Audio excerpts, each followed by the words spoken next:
In this video, I'll discuss with you guys that a pancreas as an accessory organ. What is a pancreas? Introduction of pancreas is this. It is a compound racemose heterocline gland. Racemose compound racemose हम कहते हैं कि जो grep bunch of grapes जो होते हैं उनकी जो अपीयरेंस होती है वो मीन्स रेसिमोस तो वो हम यूज़ करते हैं racemose word bunch of grapes के लिए। और जो पेनक्रियाज होते हैं अगर हम इसकी 3D स्ट्रक्चर देखें तो वह हमें बंच ऑफ ग्रेप्स की तरह इसकी जो स्ट्रक्चर होती है वो होती है। और हेट्रोक्राइन इन्हें क्यों कहते हैं? हेट्रोक्राइन इसलिए कहते हैं कि एक तो होते हैं एंडोक्राइन ग्लैंड और एक होते हैं एक्सोक्राइन ग्लैंड। लेकिन जब ऐसे ग्लैंड जिनमें एक्सोक्राइन और एंडोक्राइन दोनों की प्रॉपर्टीज़ होती हैं उन्हें हम हेट्रोक्राइन ग्लैंड कहते हैं। और जो पेनक्रियाज होते हैं इनका लाइट टैन या और पिंकिश कलर होता है। पेनक्रियाज जो होते हैं लाइट टैन और पिंकिश कलर इनका होता है। लेंथ अगर हम देखें 12 to 15 सेंटीमीटर एडल्ट में इनकी लेंथ होती है और इनका जो वेट होता है वो 60 ग्राम होता है। 60 ग्राम इनका वेट होता है। और लोकेशन जो होता है ये स्टमक से के नीचे प्रेजेंट होता है, बिल्कुल स्टमक के नीचे ये प्रेजेंट होते हैं। और इनका जो फंक्शन होता है ये एंडोक्राइन और एक्सोक्राइन दोनों की तौर पे एक्ट करते हैं और डाइजेशन में बहुत इंपॉर्टेंट फंक्शन होता है इनका। डाइजेशन में ये रोल प्ले करते हैं और मेटाबॉलिज्म में दोनों में इनका रोल होता है। अगर हम स्ट्रक्चर देखें पेनक्रियास का जो स्ट्रक्चर है उसमें 3 पार्ट्स आते हैं। एक आता है हेड ऑफ पेनक्रियास, एक आता है बॉडी ऑफ पेनक्रियास और एक टेल ऑफ पेनक्रियास। अब हेड क्या होता है, टेल क्या होता है और बॉडी क्या होती है ये बताते हैं। पेनक्रियास कि जो स्ट्रक्चर है हेड देखते हैं। हेड क्या है? हेड जो है उसका ब्रॉडेस्ट जो पार्ट है वो क्या है? हेड है। और इसका जो हेड है वो सी शेप स्ट्रक्चर में है, सी शेप कर्व है जो कि कहाँ पे प्रेजेंट है? जो ड्यूडिनम का सी शेप कर्व है उस सी शेप कर्व में पेनक्रियास फिक्स्ड है एक्सटर्नली ड्यूडिनम से। वहाँ पे पेनक्रियास फिक्स है उस सी शेप ड्यूडिनम में। उस जो सी शेप ड्यूडिनम जहाँ पे सी शेप ड्यूडिनम का बनता है वहाँ पे पेनक्रियास अटैच्ड होते हैं कनेक्टिव टिश्यूज से, उसके साथ अटैच्ड होते हैं। अगर हम बॉडी देखें पेनक्रियास की जो बॉडी होती है वो मेन पार्ट होता है पेनक्रियास का जो कि स्टमक के बिहाइंड प्रेजेंट होता है, स्टमक के पीछे प्रेजेंट होता है। और जो टेल होती है पेनक्रियास की वो नैरो पार्ट होता है। पीछे जो हेड है वो ब्रॉडेस्ट पार्ट है और जो टेल है वो नैरो पार्ट है। और लेफ़्ट साइड पे प्रेजेंट होता है जो कि स्प्लीन को टच कर रहा होता है। और ये जो 3 पार्ट्स हैं अगर आप हैंड रिटन डायग्राम अगर आप बनाते हैं तो सेम टू सेम ऐसी डायग्राम्स होगी। आपको पता चल रहा होगा कि यहाँ पे आपको यहाँ ये जो दरमियान में गोल गोल सर्कल्स दिखाई दे रहे हैं ये एज अ देखिए आप गौर से तो आपको पता चलेगा कि हमें बंच ऑफ ग्रेप्स की तरह नज़र आ रहे हैं कि ग्रेप्स भी ऐसे ही होते हैं ना बंच के अपने बंच में, बिल्कुल सेम टू सेम। और पेनक्रियास की जो ये ब्रॉडेस्ट पार्ट है जो सी शेप पोर्शन है इसे हेड कहते हैं और ये बॉडी होती है। और जो लास्ट में जो नैरो पार्ट होता है उसे टेल कहते हैं। अगर हम पेनक्रियाटिक डक्ट देखें, पेनक्रियाटिक डक्ट जो होती है वो उस डक्ट को हम कह सकते हैं डक्ट ऑफ विल्सन। वाइट संघ ये कहते हैं या विल्सन, एक ही प्रोनाउंसिएशन दोनों तरह हो सकती है इनकी। जो कि कहाँ से आती है? Long axis of pancreatic gland. Pancreatic ये जो ग्लैंड होता है वहाँ से इसकी जो डक्ट होती है वो कहाँ पे जाती है? ड्यूडिनम में जाती है। ड्यूडिनम से आती है या ड्यूडिनम में जाती है। पेनक्रियाटिक जूस होते हैं वो डक्ट से जाते हैं ड्यूडिनम में। और जो ओपनिंग होती है उस डक्ट की जो ओपनिंग होती है उसे हम कहते हैं एम्पूला ऑफ वेटर।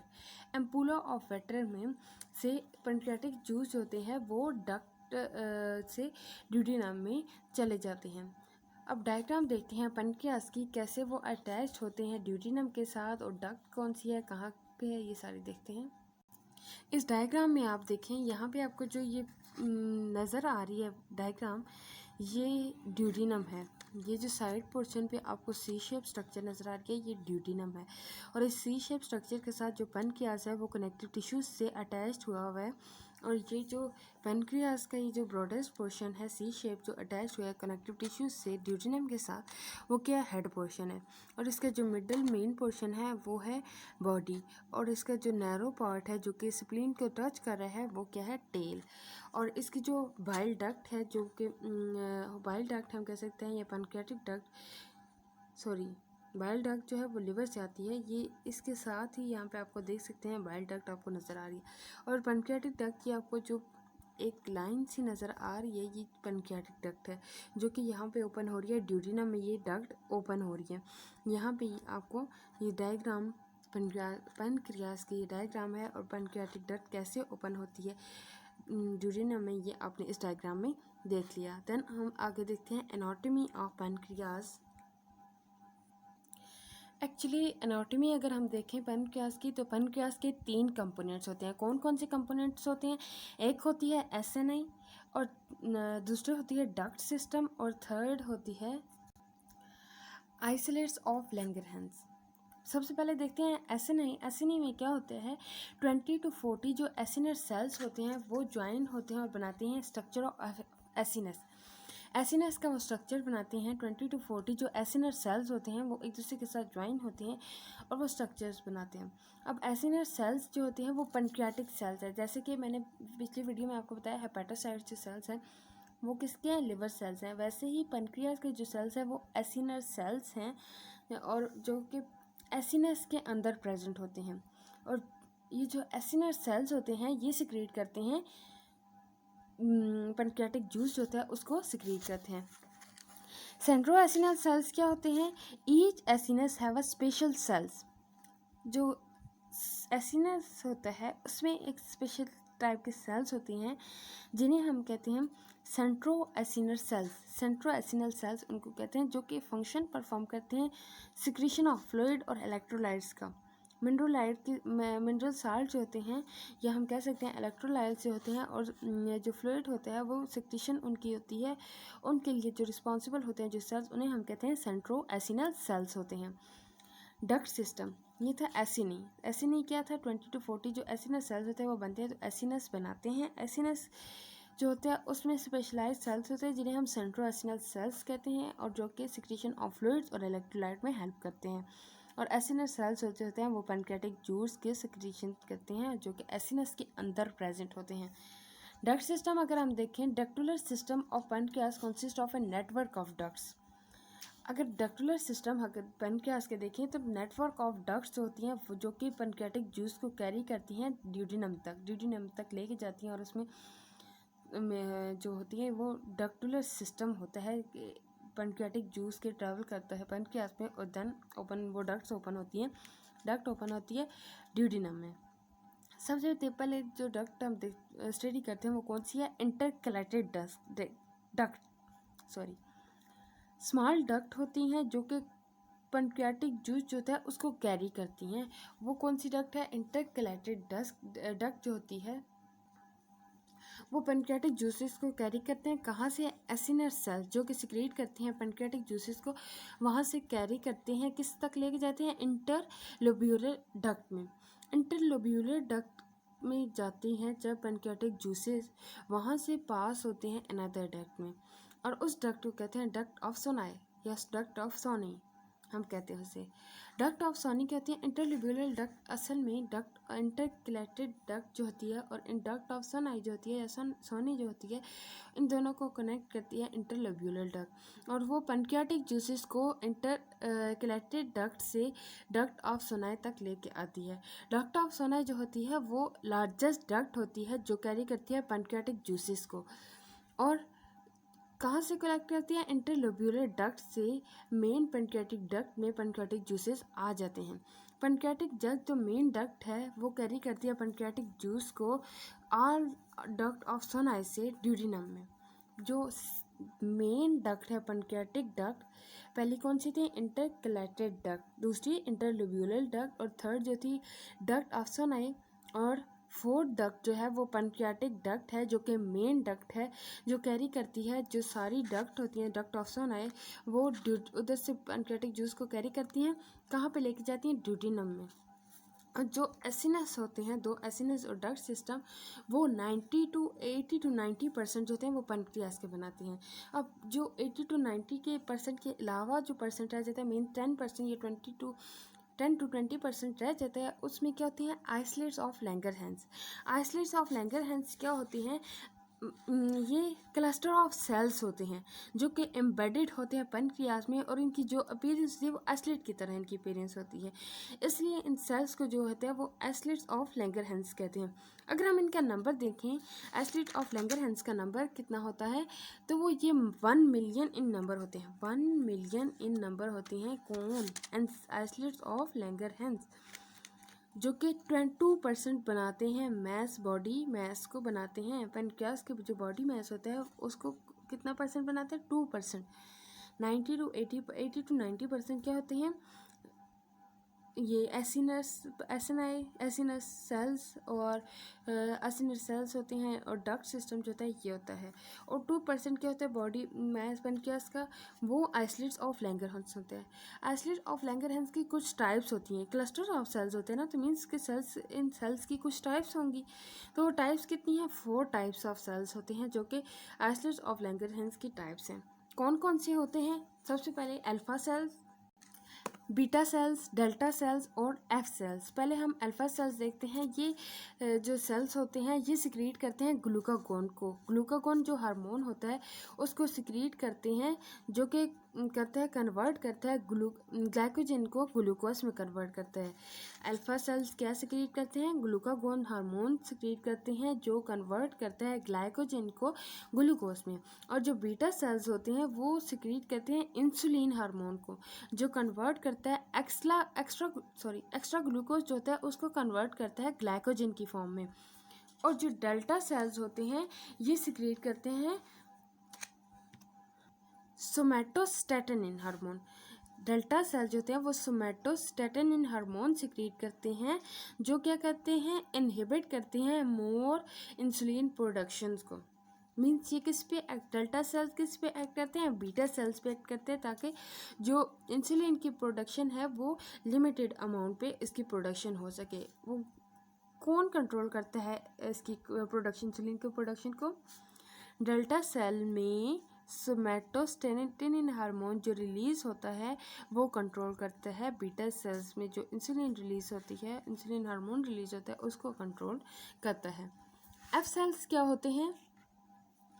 एफ सेल भी एक हार्मोन रिलीज़ करते हैं, या हम कह सकते हैं एक कंपाउंड रिलीज़ करते हैं जिसे हम कहते हैं पैनक्रियाटिक पॉलीपेप्टाइड, जो कि कन्वर्ट करता है लार्ज पॉलीपेप्टाइड से। तो आपको पता चल रहा होगा पैनक्रियाटिक पॉलीपेप्टाइड क्या काम करते हैं? लार्ज पॉलीपेप्टाइड को चेन को जो प्रोटीन की होती है उसको स्मॉलर पॉलीपेप्टाइड चेन में कन्वर्ट करते हैं। उन्हें हम कहते हैं वो इसको कन्वर्ट करने के लिए कौन सा हार्मोन यूज़ होता है? पैनक्रियाटिक पॉलीपेप्टाइड यूज़ होता है, जो कि लार्ज पॉलीपेप्टाइड चेन को कन्वर्ट करता है स्मॉलर पॉलीपेप्टाइड चेन में। अगर हम सिक्रीशन देखें, पैनक्रियाटिक जूस की सिक्रीशन कैसे होती है? आइसलेट ऑफ लैंगरहैंस में जो सेल्स हैं उनके लिए हमें याद रखना होगा कि कौन कौन से हार्मोन रिलीज़ होते हैं और क्या कन्वर्ट करते हैं। Simply it's so simple. अब देखते हैं सिक्रीशन को। पैनक्रियाटिक जूस की सिक्रीशन, सेंट्रोएसिनस सेल्स जो होते हैं और इंटरकलेटेड डक्ट सेल्स जो होती हैं पैनक्रियास की, वो सिक्रीट करते हैं वाटर को और इलेक्ट्रोसाइड्स को, जो कि मिनरल साल्ट्स होते हैं उनको ये सिक्रीट करते हैं। और जो एसिनस सेल्स होते हैं पैनक्रियास को, वो सिक्रीट करते हैं पैनक्रियाटिक एंजाइम्स को। कौन से एंजाइम? ऐसे एंजाइम्स हम उन्हें कहते हैं, मतलब अमाइलेज, लाइपेज और ट्रिप्सिनोजिन, ये जो एंजाइम्स होते हैं ये सिक्रीट करते हैं। कौन सिक्रीट करता है? एसिनस सेल्स जो होते हैं पैनक्रियास में वो सिक्रीट करते हैं पैनक्रियाटिक एंजाइम्स को। पर डे अगर हम देखें 500 to 800 ml जो पैनक्रियाटिक जूसेस होते हैं वो सिक्रीट होते हैं।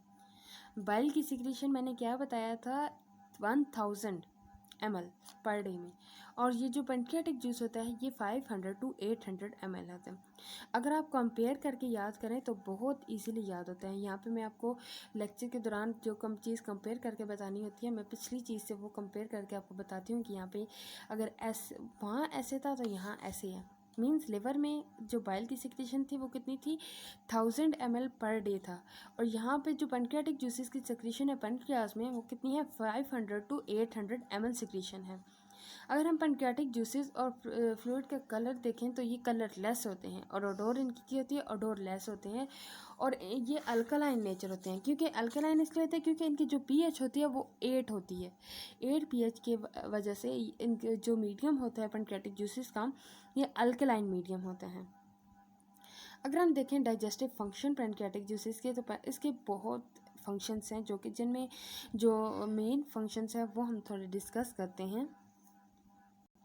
पैनक्रियास सिक्रीट करता है डिफरेंट केमिकल्स को, और वो केमिकल्स कौन से हैं, बाइकार्बोनेट्स, अमाइलेज, लाइपेज, ट्रिप्सिनोजन, ये केमिकल्स हैं जो कि सिक्रीट करते हैं पैनक्रियाटिक जूसेस जो होते हैं वो होते हैं ये।